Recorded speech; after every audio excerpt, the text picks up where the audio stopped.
Olá, pessoal, vamos dar andamento aqui, né? A gente está no artigo 16A, que foi um artigo que não era originalmente previsto, né, nesse provimento 93, ele foi acrescentado posteriormente. O que ele fala? Que os delegatários, caso pretendam concorrer a mandato eletivo, deverão se afastar da atividade delegada até 3 meses antes do pleito eleitoral, nos termos da linha não sei se é I ou se é o L, né, do inciso 2º do artigo 1º da Lei Complementar número 64. Essa Lei Complementar 64 é a Lei das Inelegibilidades. Ela trata sobre todos os cargos, todos os mandatos eletivos e quando a pessoa tem algum motivo que a torne inelegível, tá? Então, o delegatário, por exemplo, no caso eu, como titular do cartório, se eu quiser concorrer a um mandato eletivo, eu preciso me afastar da atividade até 3 meses antes do pleito, tá bom? Não significa, gente, afastar do exercício, tá? Parágrafo 1º.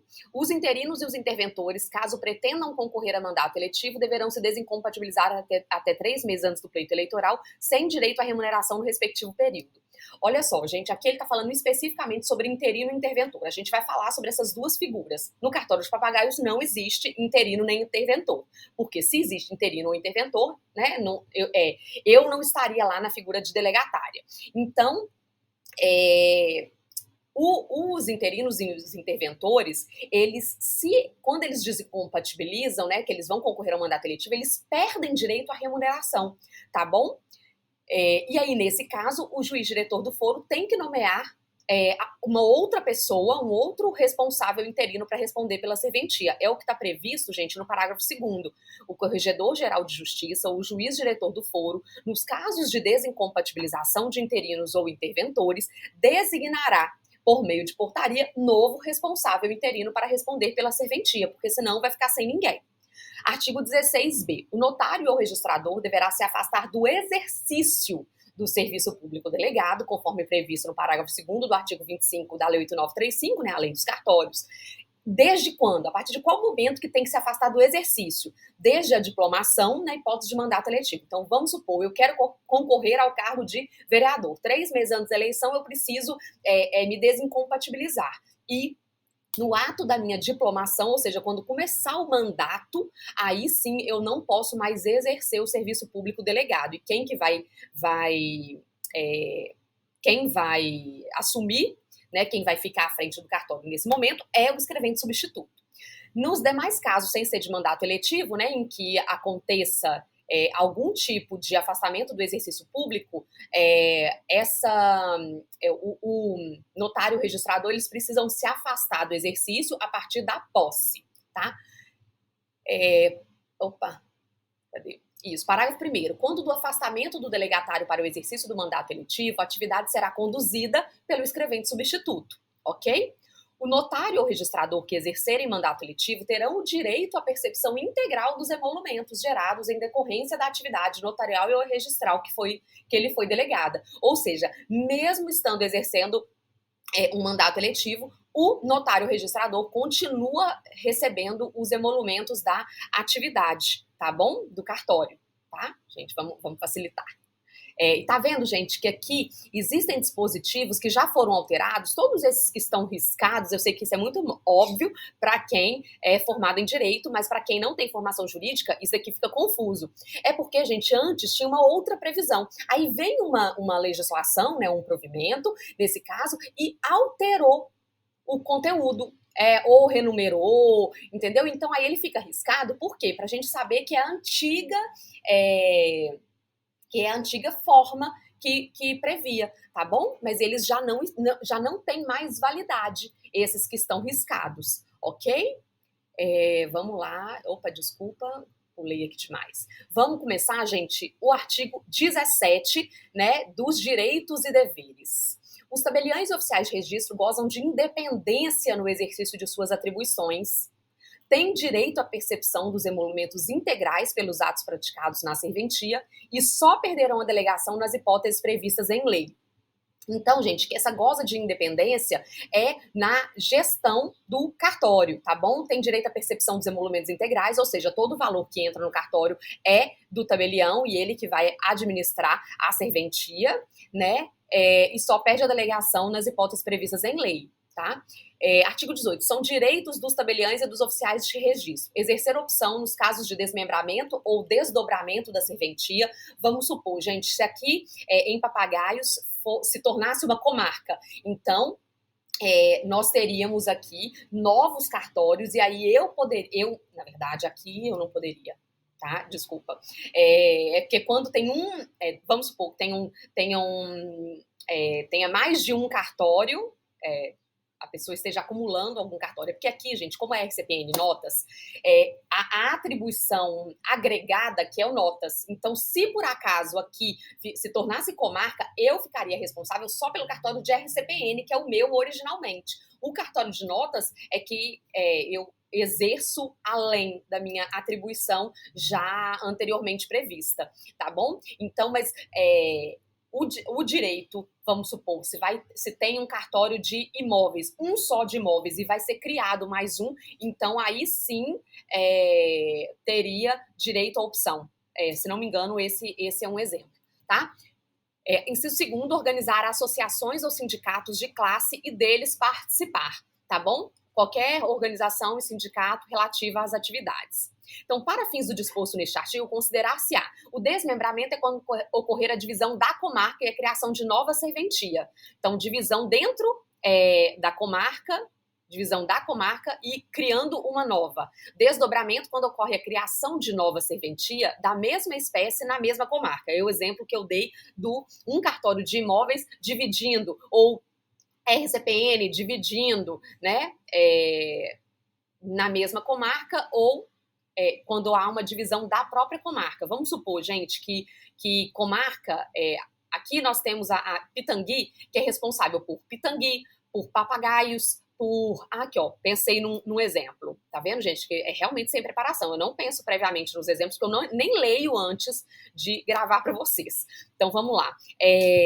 No caso, Pitangui. Pitangui aqui é a nossa comarca. Então, Pitangui é responsável por Pitangui, por Papagaios, por não sei o que da onça. Eu acho que é isso. Mas ok, vamos supor. Pitangui e Papagaios já tá de bom tamanho. Maravilhas? Ou Maravilhas é de Pará de Minas? Já não sei. Mas ok, Pitangui e Papagaios. Vamos supor que Papagaios vai virar comarca. Aí tá vendo que lá no cartório de ofício de registro de imóveis, qual que é o cartório de registro de imóveis relacionados aos imóveis de Papagaios? É o cartório de imóveis de Pitangui. Então, no caso de Papagaios virar comarca, o cartório de imóveis de Pitangui, tá vendo que ele vai ter que ser desmembrado? Por quê? Porque vai ocorrer a divisão da comarca. Então, a comarca de Pitangui vai ser a comarca de Pitangui e a comarca de Papagaios. Então, vai precisar criar uma nova serventia, que no caso seria o cartório de registro de imóveis de Papagaios. Então, teriam 2 cartórios de registro de imóveis. E aí, nesse caso, o titular do cartório de registro de imóveis de Pitangui pode escolher se ele quer ficar no de Pitangui ou se ele quer ficar no de Papagaios, ok? Aí, ó, esse exemplo deu super certo. Vamos agora para o parágrafo 2º. A opção prevista neste artigo deve recair tão somente sobre permanecer na serventia cindida ou ser transferido para a da mesma espécie que recebeu a parcela resultante da cisão. Terá preferência de opção nos casos de desmembramento ou desdobramento de serventia o titular que teve maior área atingida ou subsidiariamente o mais antigo. Nesse caso, a gente pensa na divisão da comarca, em que Pitangui tem várias, vamos supor, né, que fosse abarcado por várias cidades e lá tivesse mais de um registro de imóveis e fosse Papagaios virasse comarca e entenderam o exemplo? Papagaios virando comarca, ou seja, os 2 cartórios de registro de imóveis de Pitangui perderiam Papagaios. Então, qual desses 2 que vai exercer a opção? Deve recair para o que teve uma parcela maior atingida, ok? Parágrafo 4º. Em caso de instalação de nova comarca, o oficial de registro civil, com atribuição notarial, permanecerá com essa atribuição até que seja instalado um dos tabelionatos de notas, ocasião em que deverá transferir o acervo notarial para o primeiro tabelionato de notas que se instalar na nova comarca. É o exemplo que eu dei. Imagina que Papagaios vira comarca, e aí a gente vai ter o surgimento de todos aqueles cartórios aqui, e aí o atual cartório de Papagaios, né, o meu cartório, ele vai ficar com registro civil, RCPN e notas, até que seja instalado o novo cartório de notas. Instalando o novo cartório de notas, pega tudo de notas, transfere para esse primeiro tabelionato de notas, e aí eu ficaria só com a parte de RCPN, e aí nós teríamos, na verdade, 2 de notas, mas o acervo vai para o primeiro de notas. O artigo 19 são deveres dos tabeliães e dos oficiais de registro. Olha aqui, gente, tem algumas orientações bem interessantes, até para vocês entenderem o motivo. Manter em ordem os livros, papéis e documentos de sua serventia, guardando-os em locais seguros. Tá vendo que o fato, muitas vezes, de eu falar, gente, vamos manter os livros organizados, os livros têm que estar bem apresentados, nós temos que arquivar muito bem, porque tá vendo, gente, que a gente tem uma obrigação, né, de manter em ordem os papéis e guardar em local seguro. Ou seja, não tem a possibilidade de falar, não, perdeu. Mas como assim perdeu? Tá? Então, tem essa obrigação de manter em ordem os livros e guardar em local seguro. Atender as partes com eficiência, urbanidade e presteza. Aí, gente, tá vendo essa questão do atendimento com eficiência, ou seja, tem que cumprir os prazos e tem que ser rápido, né? Então, assim, o serviço eficiente é aquele feito da melhor forma possível no menor tempo. Então, a gente precisa atender as solicitações, né? Com essa eficiência e óbvio, no menor prazo, desde que nunca ultrapasse o prazo legal. Com urbanidade, ou seja, com educação, com presteza, ok? Inciso terceiro, atender prioritariamente às requisições de papéis, documentos, informações ou providências que eles forem solicitadas pelas autoridades judiciárias ou administrativas para a defesa das pessoas jurídicas de direito público em juízo. Gente, solicitação dos órgãos públicos, tá vendo? Se tiver uma solicitação que a gente tenha que atender, solicitado, né, por autoridade judiciária ou administrativa para subsidiar a defesa de pessoa jurídica de direito público em juízo, olha aqui, gente, prioritariamente. Tá vendo? Tem que ser atendido. Então, por isso que eu digo que, chegou ofício, né, de órgão solicitando, tem que parar e fazer na hora, exatamente para que não passe do prazo. Manter em arquivo as leis, resoluções, regimentos, provimentos, regulamentos, portarias, avisos, instruções de serviço e quaisquer outros atos que digam respeito à sua atividade. Então, isso daqui, gente, é uma obrigação. Então, se você trabalha no cartório, você tem obrigação de saber todos as novas legislações, tá? Todas essas espécies normativas, gente, tudo aquilo que tiver de nova publicação em relação ao assunto da nossa atividade, todos os funcionários têm que ter ciência disso. Então, o fato de, foi publicada uma lei, envio para vocês, todos têm que ter ciência sim, tem que ler, tem que aprender, tem que entender exatamente por quê, porque isso é inerente à função. Tá? Proceder de forma a dignificar a função exercida, tanto nas atividades profissionais como na vida privada. Isso daqui é a forma como vai agir em público, né? De forma a dignificar, né? A de se tornar digno dessa função. Guardar sigilo sobre a documentação e os assuntos de natureza reservada de que tenham conhecimento em razão do exercício de sua profissão. Então, gente, olha aqui. Isso daqui está muito em voga, principalmente depois da publicação da Lei Geral de Proteção de Dados, né, da LGPD. Então, nós temos que guardar sigilo. Mas eu falei que os atos são públicos. Então, olha só, gente, nós temos que conciliar as disposições legais. Gente, uma coisa o ato é público e a parte pode chegar no balcão, solicitar a cópia de um ato, a certidão de um ato, e ok, o ato é público, então nós vamos fornecer. Mas isso não quer dizer que nós, enquanto delegatário ou escreventes autorizados, podemos sair por aí falando dos atos praticados no exercício da função. Não podemos, tá? Então, se nós tomamos conhecimento daquele ato em razão do exercício da profissão, ou seja, você tomou conhecimento do ato porque você é escrevente do cartório, ou eu tomei conhecimento do ato porque eu sou a delegatária, eu não posso comentar, vocês não podem comentar do ato. Então, isso acontece, gente, em algumas situações, quando tem divórcio, quando tem, ou mesmo que seja a averbação do divórcio no RCPN, ou casamento, ou não é porque o ato é público que nós podemos falar sobre ele. Então, vai ter um casamento no cartório, ou teve um casamento no cartório, ou fulaninho separou, divorciou, ou nós não podemos comentar. Então, nenhum tipo de conversa. Por quê? Porque esse sigilo, gente, é um dever em razão da profissão. Ok? Então, nós não podemos comentar. Se a pessoa quiser, ela que venha ao cartório e solicite uma certidão, ou solicite uma busca, ou algum ato do tipo. Mas ela não pode nem ficar sabendo da existência desse ato através da gente. Ok? Afixar em local visível de fácil leitura e acesso ao público as tabelas de emolumentos em vigor. Gente, tá vendo que aquelas tabelas que ficam lá coladas naquele quadro de avisos lá no cartório, não é simplesmente porque eu acho legal, eu acho bonito? Não, é uma obrigação legal. As tabelas de emolumentos, elas têm que ficar afixadas em local de fácil leitura e acesso ao público, ok? Observar os emolumentos fixados para a prática dos atos de seu ofício. Gente, o que isso quer dizer? Que nós temos que praticar os atos de acordo com o valor previsto na tabela de emolumentos. Ah, mas o sistema aqui deu o valor errado. Gente, tem que seguir a tabela de emolumentos. O sistema é só um facilitador. O Axiv, que é o sistema que a gente ama de paixão, ele é muito bom e a gente coloca tudo lá nele, né? A gente vai parametrizando as tabelas. E quem faz isso, gente, a tabela, na hora que ela chega, quem faz essa parametrização é o próprio Axiv. E quando é ato diferente, que não existe lá no nosso cadastro prévio, eu que faço essa inclusão. Mas, gente, essas parametrizações, elas não devem fugir da tabela de emolumentos. Então, a tabela de emolumentos é que é a regra. Tá? Então, temos que seguir o que está previsto na tabela de emolumentos.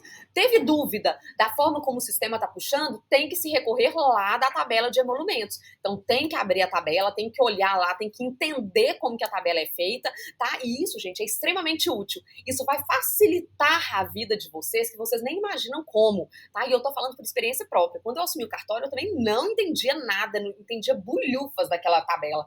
E no início, no cartório, os atos não eram previamente cadastrados, né? Então, assim, era muito cálculo manual mesmo, na mão, na calculadora, usava-se calculadora, e os atos, eles não vinham em conjunto como é hoje, né? Hoje você digita habilitação de casamento, por exemplo, ele vem todos os códigos que deve ser cobrado na habilitação e no casamento. Antigamente não era assim. Você tinha que saber quais códigos eram, e aí você tinha que ir jogando esses códigos no sistema para poder calcular o valor final, ou calcular na mão mesmo, né? Pegar a tabela e pegar a calculadora. E antes eu utilizava essa calculadora. Então, assim, hoje já facilitou, mas na dúvida tem que olhar. Até porque, gente, a tabela de emolumentos, no final de cada tabela tem algumas notas, que são notas explicativas, não são notas de valores, mas são notas que explicam algumas cobranças. Então, gente, e elas salvam vidas, tá? Elas são extremamente explicativas, elas são extremamente úteis. Eu já apliquei várias vezes aquelas notas, inclusive quando eu ou os colegas, né, de profissão temos dúvidas, a gente recorre, a gente vai debatendo sobre qual a melhor interpretação a ser dada, tá? Então, na dúvida, a primeira coisa, olha na tabela, olha nas notas, tá, e vem ao final da tabela. Outra coisa, quando tem dúvida no sistema, gente, eu não sei se vocês já repararam, para quem já pegou a tabela e já deu uma folheada, muitas vezes na tabela de emolumentos, o nome do ato, gente, ele é gigante. Ele gasta tipo umas 4 linhas para dar o nome do ato. E no nosso sistema, no Axiv, a gente não coloca o nome inteiro, né? O nome é reduzido. Então, gente, na dúvida sobre o que deve ser aplicado, primeira coisa tem que olhar na tabela de emolumentos mesmo. Por quê? Porque às vezes, só de você ler na tabela de emolumentos, você vai saber qual código, né, qual ato vai ser realmente cabível em cada situação por causa disso. Porque o nome na tabela de emolumentos ele vai estar completo. Dar recibo dos emolumentos percebidos. É outra obrigação. Gente, então não é assim, você quer o recibo? Não, não é você que quer o recibo. Só o momento que eu estou emitindo seu recibo. Não existe possibilidade de praticar um ato sem recibo. Hoje, né, o nosso sistema está, inclusive, bloqueado, então a gente, obrigatoriamente, após a emissão do selo, ele tem que abrir a tela do recibo. Mas deu um bug, ou então a pessoa foi embora, gente, o recibo tem que ser emitido do mesmo jeito, tá, gente? Porque é dessa forma que eu consigo confrontar os dados do sistema. Então, tem que fornecer recibo. E era uma coisa que também antes não existia no cartório. Outra coisa, observar os prazos legais fixados para a prática dos atos de seu ofício. Tá vendo, gente, que não existe a possibilidade de, tem 10 dias que foi solicitada essa certidão aqui e eu não emiti ainda? Não existe, gente, porque aqui, é uma obrigação inerente à função. observar os prazos legais fixados para a prática dos atos de seu ofício. Então, tem que observar os prazos. No caso de certidão, tem o prazo de 5 dias para emissão. Então, tem que cumprir o prazo de 5 dias. Por quê? Porque é a determinação da lei, gente. Todas essas práticas aqui, né, que consta aqui, né, como dever do tabelião, elas podem gerar penalidades no caso de não cumprimento. Então, elas precisam ser cumpridas, ok? Inclusive lavratura de ato notarial. Então, tudo aquilo que tem prazo definido na lei, nós precisamos cumprir. E quando não houver prazo, gente, fixado na lei, o prazo legal é de 5 dias, tá bom? Então, é muito importante que esses prazos, essas orientações sejam cumpridas à risca. Fiscalizar o recolhimento dos impostos incidentes sobre os atos que devam praticar. Gente, isso daqui é mais devido para quem faz os atos de notas, né? Porque, gente, muitas vezes nós temos que nos preocupar com algo que não é função nossa, que é o recolhimento do tributo. Olha só, a nossa função é fiscalizar se o tributo foi recolhido, se o imposto foi recolhido. E desculpa, eu falei tributo, não é tributo, aqui é imposto mesmo. Por quê, gente? Quando da prática do ato, né, alguns atos, eles incidem alguns tipos de impostos, né? Então, assim, ó, nós temos IPTU, ITBI, IPVA, ITR, são vários, né? Então, muitas vezes, nós temos que fiscalizar o imposto incidente sobre o ato que nós vamos praticar. Olha só, e eu citei aqui alguns exemplos de propósito. Por exemplo, IPVA. Vocês vão falar, então IPVA incide sobre o veículo, então quando eu for reconhecer firma, eu tenho que verificar, conferir o recolhimento do IPVA? Não, olha só. Fiscalizar o recolhimento do imposto incidente sobre o ato que a gente vai praticar. Quando a gente pratica o ato de reconhecimento de firma na transferência do veículo, gente, o IPVA é o imposto que incide sobre, é o imposto sobre propriedade de veículos automotores. Ele incide sobre a propriedade, não é sobre a transferência do veículo, ok? Então vamos lá, vamos no caso do imóvel urbano. Nós temos sobre o imóvel urbano, a incidência do IPTU, Imposto sobre a Propriedade de Imóvel Urbano. E aí, gente, sobre a titularidade desse imóvel. Sobre o imóvel incide IPTU. Mas a gente faz alguma coisa sobre a propriedade do imóvel? O ato que a gente pratica é de propriedade do imóvel? Não, o ato que a gente pratica é de transmissão. Então, sobre a transmissão desse imóvel urbano, qual imposto que incide? O ITBI. Então, na hora que a gente vai praticar o ato, né, qualquer ato que incida o ITBI, ou seja, qualquer transmissão, alienação de bem imóvel urbano, e aí nós temos que olhar toda a incidência do imposto lá na Constituição Federal, não lembro o artigo de cor, mas aí nós temos que nos ater à atribuição constitucional não é atribuição constitucional, não. As hipóteses de incidência previstas na Constituição. Então, nós temos que olhar. Peraí, se a gente vai lavrar um ato, né? Se a gente vai praticar um ato em que vai incidir esse imposto, eu tenho que fiscalizar o recolhimento dele, tá bom? Então, gente, por isso que é tão importante, né? E aí eu falo para quem trata mais dos casos de notas, né? Da lavratura dos atos protocolares de notas. Por quê? Que é obrigação nossa. E tá aqui de forma expressa. Nós não temos justificativa. Eu esqueci. Não sabia que nesse caso tinha. Então, não sabe, gente. Na dúvida, pergunta ou pesquisa. Na verdade, primeiro pesquisa, depois pergunta, tá? Por quê? Muitos casos, gente, quando não é o caso tradicional, compra e venda, cessão, a gente pode ser que tenha dúvida. Então, na dúvida sobre como fazer, a gente vai pesquisar para poder tentar descobrir, ok? Então, nessa situação, nós temos que verificar a incidência dos impostos. Se isso for um assunto de muita dúvida entre vocês, depois eu gravo alguma coisa específica só sobre os impostos que incidem, né? Que geralmente no nosso trato é o ITBI e o ITCD. Um é sobre imposto de transmissão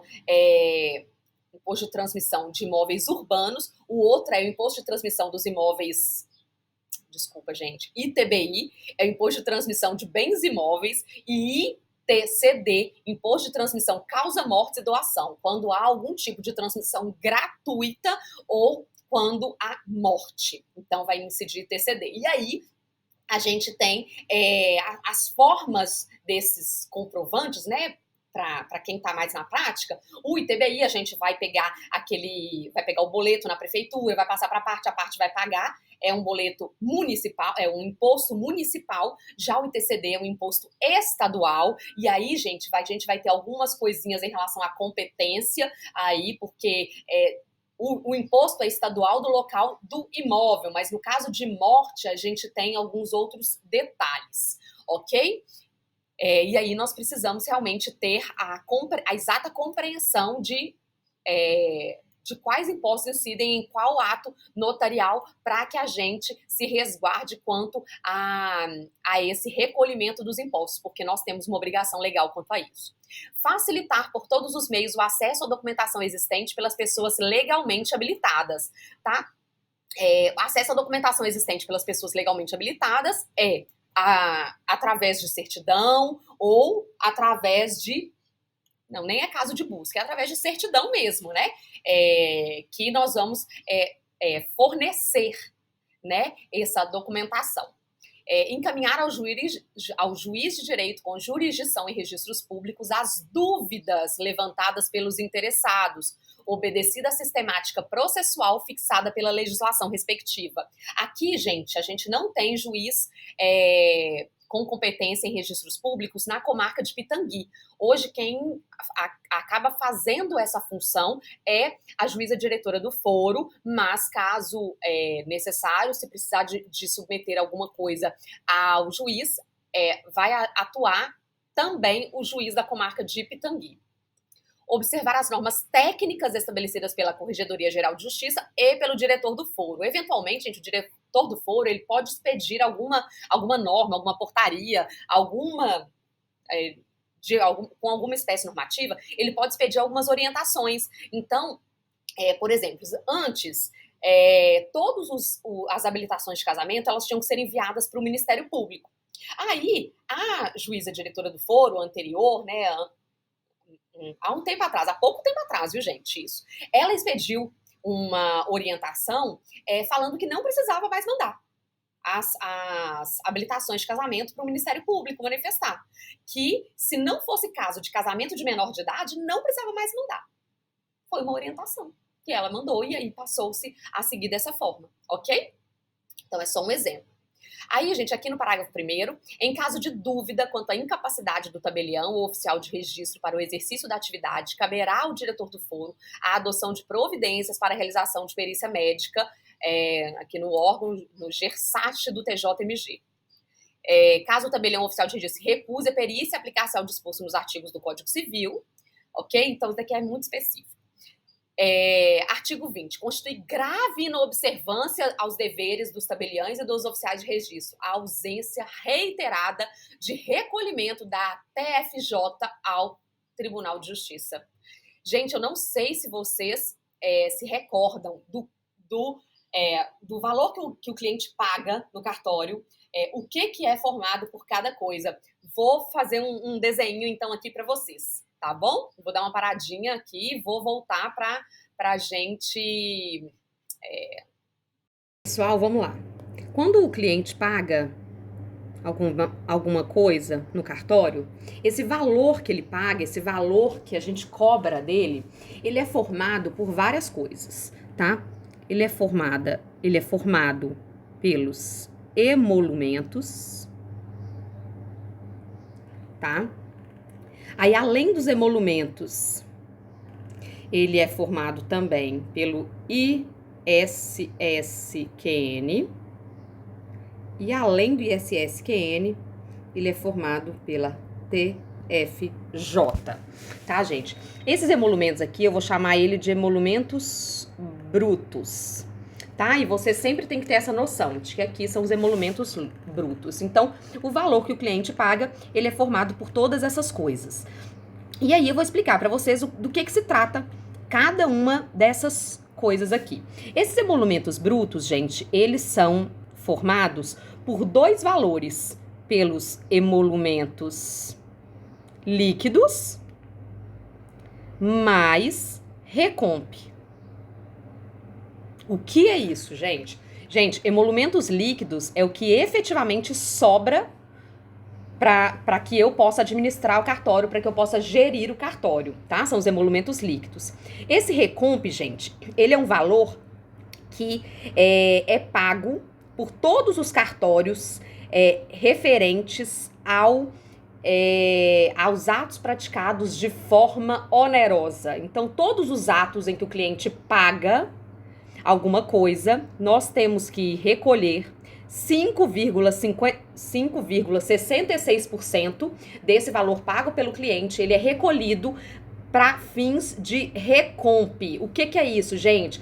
Vai para o Recivil administrar esse valor para suprir o pagamento dos atos gratuitos. Então, aqui a gente acaba vendo muito, né? Porque a gente pratica muitos atos de forma gratuita. Então, a gente acaba tendo também valores a receber do recomp. Então, gente, vamos supor, quando a pessoa vem no cartório e faz um registro de nascimento, essa pessoa não paga nada, não é verdade? Então, ela não paga nada, mas eu, como gestora do cartório, como delegatária desse serviço público, eu tô pagando funcionário, tô pagando folha de segurança, pago arquivo, sistema e tal. E aí, como que é feito isso? Quem que vai me ressarcir? É com esse valor aqui do recomp, entendeu? Então, todos os atos pagos, eu recolho 5,66% para esse recomp, para que ele ressarça a mim e a todos os cartórios de Minas Gerais pelos atos gratuitos praticados, ok? Esse ISSQN, o que é isso, gente? Esse daqui é o Imposto sobre Serviços de qualquer natureza. Imposto sobre serviços de qualquer natureza pago ao município. Então, esse valor aqui eu recolho para o município de Papagaios. E o que é TFJ, gente? Taxa de Fiscalização Judiciária. Esse valor aqui eu pago para o TJMG. Deu para entender, gente? Então, o que sobra é isso daqui, emolumentos líquidos, ok?